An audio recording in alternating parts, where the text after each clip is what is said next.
Hello दोस्तों, अहाँ सबके अपना भनसाघर मिथिला में बहुत बहुत स्वागत करै छी। आइ हम बहुत ही टेस्टी हम एतऽ कचौड़ीके रेसिपी लऽ कऽ एलहुँ जे बहुत ही कम समयमे बनै छै और सबके पसंद होइ छै। बच्चाके लंच हो या बड़ाके लंच या जब भूख तब भी बना सकै छी। और चलू दोस्तों, हम बना कऽ देखबै छी। एतऽ वीडियोमे लास्ट तक बनल रहब। एतऽ हम लेलहुँ 1 कटोरी मूँगफली, कच्चा मूँगफली छै। ये लगभग 100 ग्राम तक मूँगफली छै। अपना अनुसार कम ज़्यादा लऽ सकै छी। और एतऽ गर्म पानी चढ़ौने छियै गैस पर सस्पेनमे। एहिमे हम सब मूँगफलीके दऽ देबै और ऊपर आबि गेलै मूँगफली, खौलऽ लगलै तऽ एकरा हम नीचे उतारि लेबै और ठंडा भऽ जेतै तऽ हाथसँ मसलि देबै। यानी हल्का गर्मेमे मूँगफलीके हल्का मसलबै तऽ छिलका हटि जेतै। देखियौ किछुके छिलका हटि गेलै। और एतऽ हम लऽ रहल छी आटा। एतऽ हम गेहूँ आटा लेलहुँ 1 कटोरी। अपना अंदाजसँ कम ज़्यादा लऽ कऽ बना सकै छी। और गेहूँ आटा पहिले चालि लेने रहियै। एहिमे कनि रिफाइन तेल दऽ देलियै, 2 चम्मच या पिघलल घियो दऽ सकै छियै। और नमक दऽ देलियै, अजवाइन, और एहिमे दऽ देलियै कुछ करी पत्ता काटल, या करी पत्ताके स्थान पर धनियो पत्ता लऽ सकै छी या बिना करी पत्ता आ बिना धनियो पत्ता से एकरा बढ़िआँ जकाँ मिक्स कऽ देबै। किएक तऽ जतेक मिक्स रहतै ओतेक खस्ता बनि कऽ तैयार हेतै। देखियौ चेंज भऽ गेलै और बढ़िआँ जकाँ मिक्स भऽ गेलै। तऽ एकरा ठंडा पानीसँ कनि कनि पानि दऽ कऽ, नॉर्मल पानि दऽ कऽ एकरा हम डो तैयार करबै। और एकर डो जे तैयार करबै हल्का करे रखबै, जेना पूरीके डो तैयार करै छियै, आटा सानै छियै तेनाहिए। और देखियौ एनाहिए कऽ कऽ हम सानि कऽ एकरा हम ढकि कऽ 7-8 मिनट तक ढकि कऽ छोड़ि देबै, जाहिसँ कि फूलि जेतै तऽ और बढ़िआँ भऽ जेतै। आब एना मूँगफली जे छै से पानि निकलि गेल छै बढ़िआँ जकाँ। आब एकरा हम जारमे दऽ देलियै और एहिमे दऽ देलियै हरियरका मिरचाइ। अपना तीखा अनुसार कम ज़्यादा लऽ सकै छी। और एतऽ आदीके टुकड़ा लऽ लेलियै और एकरा मोटा दरदरा पीस लेबै। और दोस्तों, ई नाश्ता बहुत ही कम समयमे बनि कऽ तैयार होइ छै। देखियौ दरदरा पीस लेलियै। एकरा पेस्ट नहीं बनबैके छै, पानि नहीं दैके छै, बिना पानिके तैयार करैके छै। आब एतऽ हम गैस पर एक कढ़ाई पैन चढ़ा देलियै या कोई बर्तन जाहिमे सब्जी बनबै छी ओहो चढ़ा कऽ एहिमे हम सरसों तेल दऽ देलियै और कनि हम जीरा दऽ देलियै। छोटका चम्मचसँ 1 चम्मच जीरा, एहि सबके टेस्ट बढ़िआँ आबै छै। और 3 से 4 प्याज हम काटि लेने रहियै। प्याज आ प्याज जे छै ज़्यादा मेही नहीं छै, कनि मोटे छै प्याज। काटि कऽ एकरा हम दऽ कऽ भूजि लेबै, जैसे कि प्याजके जे कलर छै ने से चेंज भऽ जेतै, यानी कच्चापन एकर खत्म भऽ जेतै। एहिके बाद दऽ देलियै हल्का हींग। हींगके फ्लेवर बहुत बढ़िआँ आबै छै। एतौ हम दऽ देलियै करी पत्ता काटि कऽ दऽ देलियै। धनिया पत्ता नहीं छलै हमरा पास, ताहि दुआरे एतऽ हम करी पत्ता देलियै। बिना करियो पत्ताके बना सकै छी, बहुत टेस्टी बनै छै। और एतऽ 6 से 7 लहसुनके कद्दूकस कऽ लेने रहियै, या लहसुनके पेस्टो लऽ सकै छी। और एकरा हम हल्का भूजि देलियै, जैसे कि लहसुनके कच्चापन खत्म भऽ गेलै। आब एहिमे हम पिसलहा मूँगफली दऽ देलियै और मूँगफली दऽ कऽ एकरा हम चला देलियै। और दोस्तों, ई बहुत ही टेस्टी नाश्ता एकर बनै छै। और एकरा जे भुजबै हम धीमिए आँच पर भुजबै, तेज आँच पर नहीं भुजबै।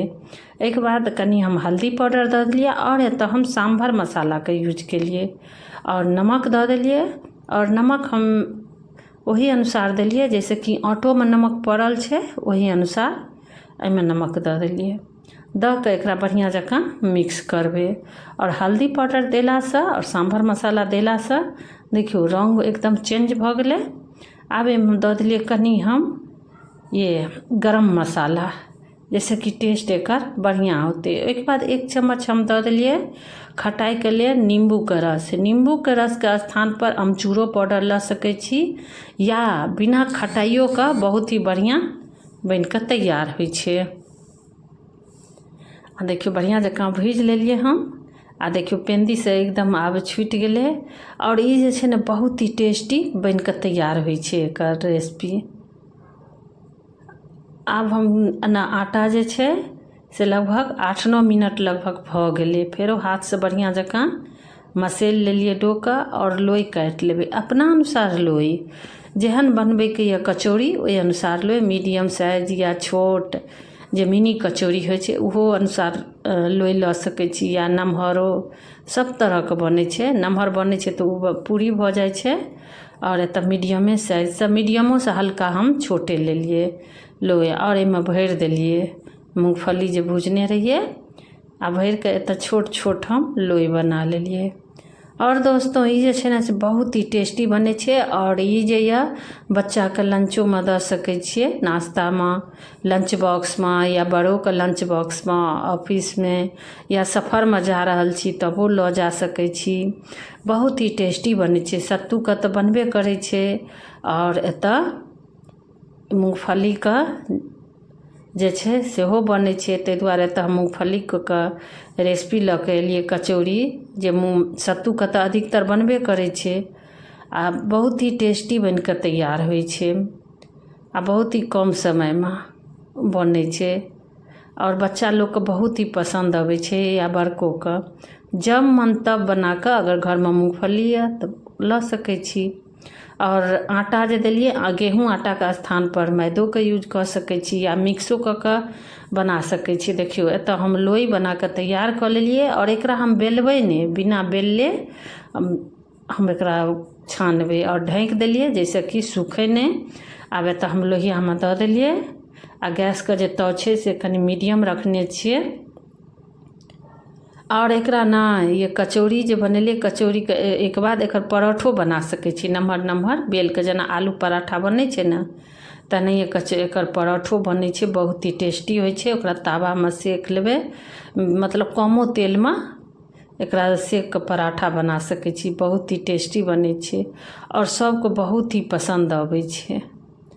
और ओना सब कोई बनेबे करै छथिन, सबके बनबैके तरीका अलग होइ छै। एतऽ हम बहुत सिंपल तरीकासँ और घरके सामानसँ हम बना कऽ देखेलहुँ, किएक तऽ गेहूँ आटा तऽ सब जगह रहबे करै छै, मैदा आइ काल्हिमे कोई खेनाइ पसंद नहि करै छथिन, ताहि दुआरे गेहूँ आटाके बहुत ही टेस्टी बनै छै। और देखियौ एनाहिए कऽ कऽ हम सब कचौड़ीके बना लेबै। एतऽ हम एक एक कऽ कऽ छानलिए, किएक तऽ कढ़ाही जे छै लोहिया छोट छै, ताहि दुआरे हम एक एक कऽ कऽ छानलिए, और बहुत ही कम समयमे तैयार भऽ जाइ छै। देखियौ और कचौड़ीके साथमे आलूके सब्जी या छोला या टमाटर सॉस या धनिया चटनी कोई चीज़के साथ खा सकै छी, या दहीके साथ। हम एतऽ दहीके साथ खेबै, और एतऽ मिरचाइमे हल्का छेद कऽ देलिए जाहिसँ कि मिरचाइ उड़ै नहि। छेद केने से ने मिरचाइ नहि उड़ै छै, और बढ़िआँ जकाँ तला जाइ छै मिरचाइ। और एतऽ प्याज छै, बहुत ही टेस्टी और बहुत कम समयमे बनै छै। और दोस्तों लाइक शेयर कमेंट जरूर करब, चैनलके जरूर सब्सक्राइब कऽ लेब, नहीं केने छी सब्सक्राइब तऽ फेरो मिलब दोस्तों अगला वीडियोमे एक नया रेसिपीके साथ। धन्यवाद।